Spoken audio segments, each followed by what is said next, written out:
اور جو یہ کہ پاکستان کے میڈیکل اسٹوڈنٹس اتنی بڑی تعداد میں جو کرگستان میں پڑھتے ہیں، اس کے اوپر میں ایک سیپریٹ ویلاگ کروں گا، بیکاز مجھے اس کے حوالے سے خاصی تشویش ہے۔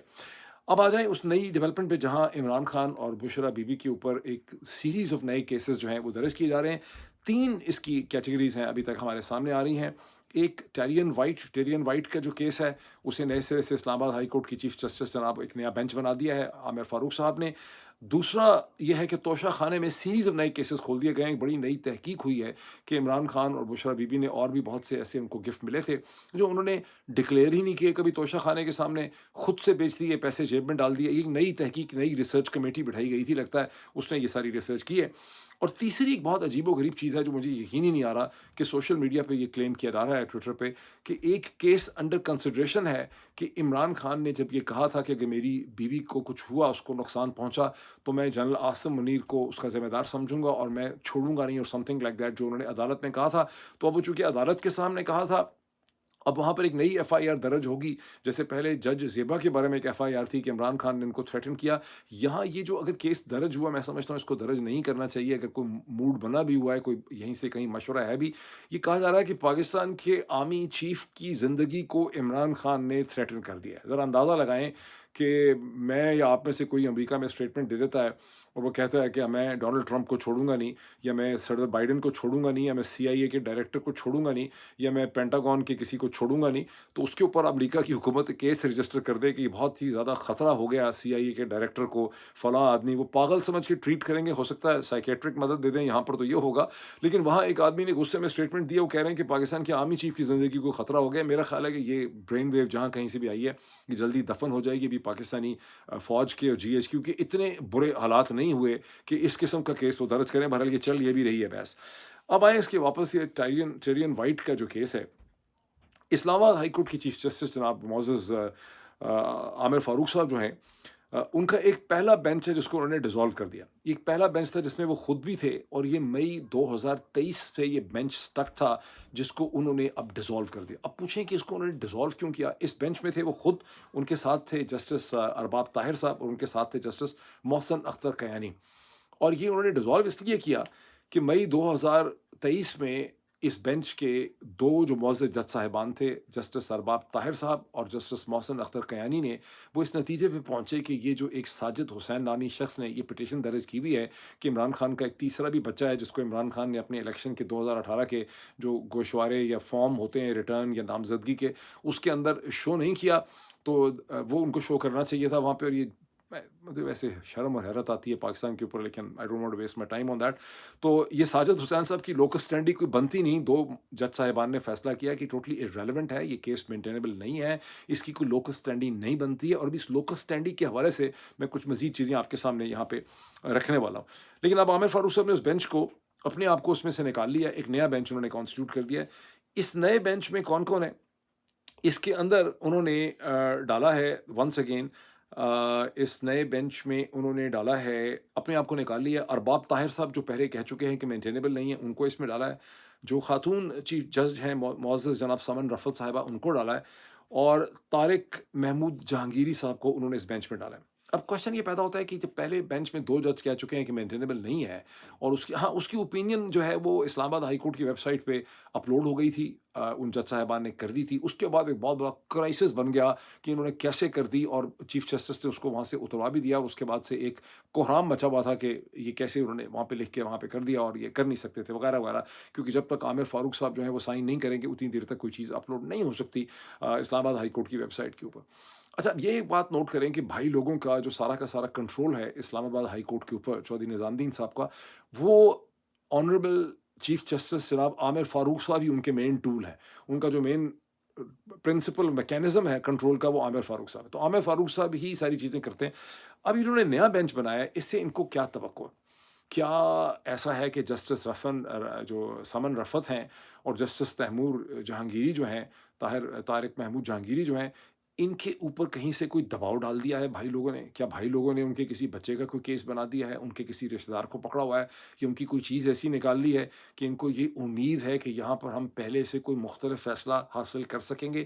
یا یہ محض ایک time wasting time buying strategy ہے. جیسے کہ پاکستان تحریک انصاف نے اس پہ رد عمل کرتے ہوئے ایک بڑی اسٹرانگ اسٹیٹمنٹ ایشو کی ہے جس میں انہوں نے کہا ہے کہ یہ عمران خان کے کیسز کو لٹکانے کے لیے، عمران خان کو رہائی نہ دلانے کے لیے اور عدالتوں میں الجھانے کے لیے یہ ایک کمینی اور گھٹیا قسم کی حرکت ہے. مجھے کیا سمجھ آتی ہے؟ مجھے یہ سمجھ آتا ہے کہ اس کے دو مقاصد ہیں. ایک تو وہی جو تحریک انصاف کہہ رہا ہے کہ لٹکا کے رکھو، اسٹک رکھو، پریشر رکھو. دوسرا یہ ہے کہ جو ڈیمونائزیشن کا یہاں پہ ایلیمنٹ ہے، جیسے عدت کیس. اب آپ اندازہ لگائیں کہ ایک آدمی کے اوپر، کہ پاکستان اس وقت میرا خیال ہے پوری دنیا میں جو 180 ممالک ہیں اس میں اس سے زیادہ ایک کرمنل قسم کی جورسڈکشن شاید کوئی، بالکل ہی ملک جہاں سول وار ہو رہی ہو وہاں پھر عدالتیں ہی نہیں ہوتی. لیکن مجھے نظر نہیں آتا کہ کوئی اور ملک ہے جس میں اتنی قسم کی گھٹیا اور کمینی حرکتیں کی جا رہی ہیں کہ ایک آدمی بھی ایک طرف آپ نے کیس بنایا ہوا ہے ٹیرین وائٹ والا، دوسری طرف ایسے کہتے ہیں آپ نے اس کے اوپر عدت کا بھی کیس بنایا ہوا ہے کہ آپ نے کہیں سے شادی بھی اس نے غلط کر لی ہے. مجھے آپ بتائیں، کچھ ریسرچ کر لیں، آپ لوگ گوگل پہ جائیں، ریسرچ کریں، مختلف کمبینیشن ڈالیں کہ کوئی اتنا عجیب و غریب قسم کا ملک اس وقت دنیا میں ہے جہاں اس قسم کے کیسز جو ہیں ایک کی پولیٹیشین پہ بنائیں اور سب کو نظر آ رہا ہے کہ آپ بنیادی طور پہ جس نے الیکشن جیتا ہوا ہے، لوگ بول چکے ہیں، لوگ بات پہ آپ کی یقین نہیں کر رہے، آپ جو بھی کہانی ان کو سنا رہے ہیں، people are not buying that. وہ اس کی بکواس، آپ کا کچرا سننا نہیں چاہتے. لیکن پھر بھی آپ جو ہے باز نہیں آ رہے. اور وہ جو آئنسٹائن کی تھی نا مشہور آرگیومنٹ، کہ میڈنس کی جو ڈیفینیشن دی تھی کہ آپ بار بار بار بار وہی چیز کرتے ہیں کہ اگلی دفعہ آپ کو لگتا ہے کہ اس کا رزلٹ جو ہے وہ مختلف نکلے گا. یہ انہوں نے بزنس اور کارپوریٹ کے حوالے سے کہا تھا. تو یہ آئنسٹائن نے کہا تھا کہ میڈنس کی ڈیفینیشن ہے پاگل پن کی. تو یہاں پر یہی کی جا رہی ہے. اچھا، اب ان کا پھر بیسک بات یہ بنتی ہے کہ یہ ٹائم بائنگ کر رہے ہیں اور یہ ان کا یہاں پر خیال ہے. اب آپ کو یاد ہوگا کہ آپ میں سے بہت سے لوگوں کو یاد ہوگا کہ میرا خیال ہے ابن انشا کی غزل ہے، بات نکلے گی تو پھر دور تلک جائے گی، if I am correct. اور اس کو میں خیال جگجیت چترا نے بھی گایا ہوا ہے کہ بات نکلے گی تو پھر دور تلک جائے گی، لوگ بے وجہ اداسی کا سبب پوچھیں گے، یہ بھی پوچھیں گے تم اتنے پریشاں کیوں ہو، باتوں باتوں میں میرا ذکر بھی لے آئیں گے. تو میں آپ کو یہ کہنا چاہ رہا ہوں یہاں پر پاکستان کی سیاسی کلاس کو کہ بات نکلے گی تو پھر دور تلک جائے گی. یہ اسلام آباد ہائی کورٹ کے دو جسٹسز نے جب یہ کہا تھا کہ یہ مینٹینیبل نہیں ہے بیکاز یہاں پہ لوکس اسٹینڈی نہیں بنتی، تو میں آپ کو لوکس اسٹینڈی کی کچھ ایگزامپلز یہاں پہ آپ کے سامنے رکھنا چاہتا ہوں. پنجاب کی ایک ایسی شخصیت بھی تو ہے نا جس کے بارے میں لوگ یہ کہتے ہیں کہ ان کا بچہ 9 مہینے کی بجائے 6 مہینے یا 5.5 مہینے کے بعد پیدا ہو گیا تھا. کیا اگر کوئی شخص جا کے ہائی کورٹ کے اندر یہ پٹیشن لے کہ یہ جو اس پرٹیکولر کیس کے اندر جو برتھ سرٹیفکیٹ ہے ہاسپٹل کا وہ نکالا جائے اور نکاح نامہ نکالا جائے اور دونوں کے درمیان فرق دیکھا جائے کہ 9 مہینے پورے ہوتے ہیں یہ نہیں پورے ہوتے، تو کیا اس شخص کی کوئی لوکس اسٹینڈی ہوگی؟ نہیں ہوگی. اس کو عدالت واہیات اور کچرا اور گھٹیا اور مذموم قسم کی حرکت سمجھے گی، اس کی لوکس اسٹینڈی نہیں ہوگی. جہاں لیکن جب بات ہو گئی ہے 6 مہینے کے اندر بچہ پیدا ہونے والی، تو پنجاب کی ایک ایسی بہت مشہور شخصیت ایسی بھی گزری ہیں، پنجاب کے ایک بہت مشہور طاقتور چیف منسٹر ہوتے تھے کسی زمانے میں، جو افیئر لڑایا کرتے تھے سرکاری گاڑیوں کے اندر. اور یہ جو سڑک ہے نا، اسے کہتے ہیں جو فیروز پور روڈ ہے، اس کے اوپر جو ماڈل ٹاؤن اور گلبرگ کے درمیان میں ہے، اس کے اوپر سرکاری پروٹوکول کے ساتھ گاڑیوں میں پپیاں کیا کرتے ہوئے جایا کرتے تھے. اس بارے میں سول سرونٹ بتاتے ہیں کہ آگے بھی سرکاری گاڑیاں چلتی تھیں، پیچھے بھی سرکاری گاڑیاں چلتی تھیں پولیس کی، اور یہ بے شرم شخص وہاں پر اس گاڑی کے اندر بھی اپنا افیئر لڑاتا تھا اور لوگوں کے گھر توڑا کرتا تھا. اور پاکستان کا ایک بہت ہی مشہور رسپیکٹڈ کیرزمیٹک ایسا کپل کبھی پاکستان کی تاریخ میں نہیں گزرا تھا جس کا اس نے گھر جو ہے وہ برباد کر دیا اپنی سیاسی طاقت کا استعمال کر کے. خاوند کو کانٹریکٹ دیتا تھا، بیوی کے ساتھ افیئر لڑاتا تھا. پھر بعد میں اسی جوڑی جو توڑی، اس جوڑی کے ایک ٹوٹے ہوئے حصے نے 2017 میں اس شخص سے اپنا بدلہ بھی لیا. اب جو سمجھ سکے اس کا بھلا، جو نہ سمجھ سکے اس کا بھلا. پھر یہ جو اتنی مشہور شخصیت گزری ہے، بات نکلے گی تو پھر دور تلک جائے گی، اس مشہور شخصیت کا ایک دوسرا بھائی بھی ہے جو اس سے بھی زیادہ گھٹیا اور کمزور ہے اس معاملے میں. اس نے ساری عمر کبھی بھی اپنے زور بازو میں کسی عورت سے اس کو کچھ کہنے کی میرے خیال ہمت نہیں ہو سکی.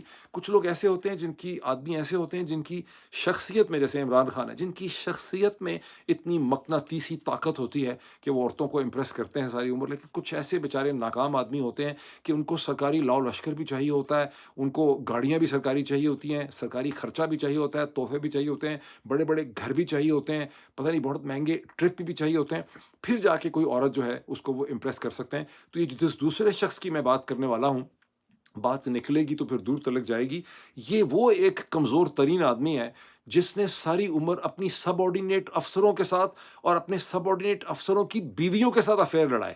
یعنی آپ اندازہ لگائیں کہ جو سب سے بڑا جرم ہو سکتا ہے ماڈرن پوسٹ انڈسٹریل یعنی ماڈرن جو سوسائٹی ہے، جو ڈیولپڈ دنیا ہے، کہ آپ اپنی ایک سب آرڈینیٹ عورت سے جو آپ کے نیچے کام کرتی ہے یا جس کا خامند آپ کے ماتحت کام کرتا ہے، اس عورت کے ساتھ اپنی طاقت، اپنی سرکاری طاقت کا یا اپنی کارپوریٹ طاقت کا استعمال کرتے ہوئے آپ افیئر لڑاتے ہیں، یہ وہ گھٹیا شخص ہے یہاں کی سیاست کا۔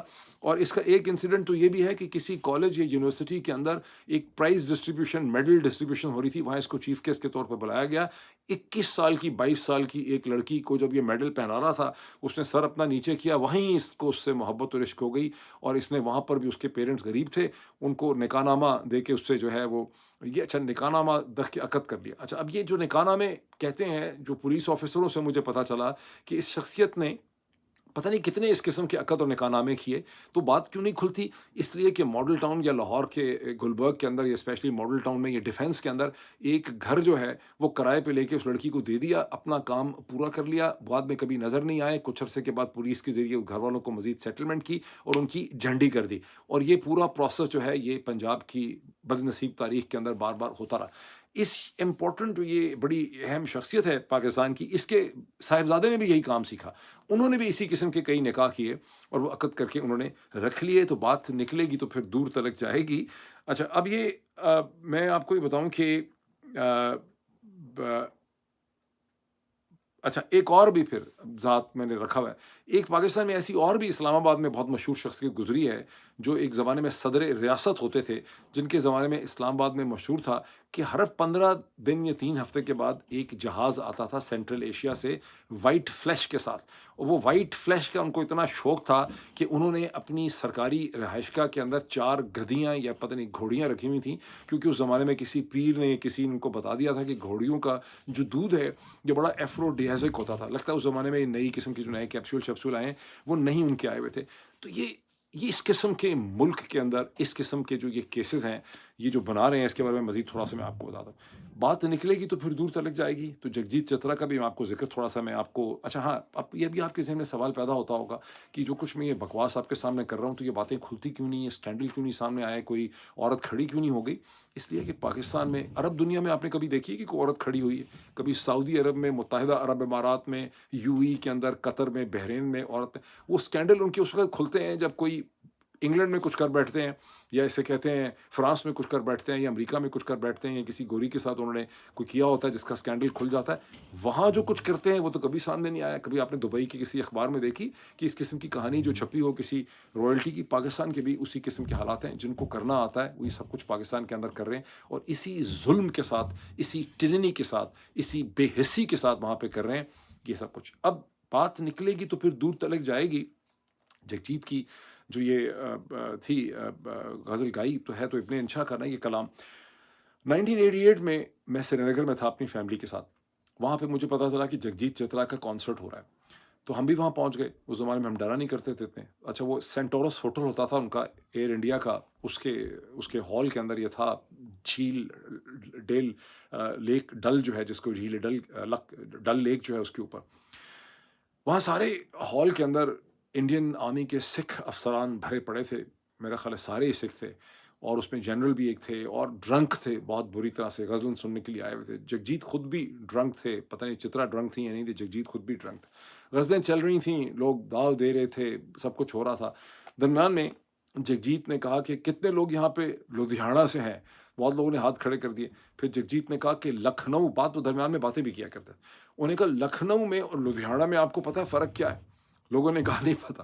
اس پہ انہوں نے کہا کہ لکھنؤ میں کلچر ہے، لدھیانہ میں ایگریکلچر ہے۔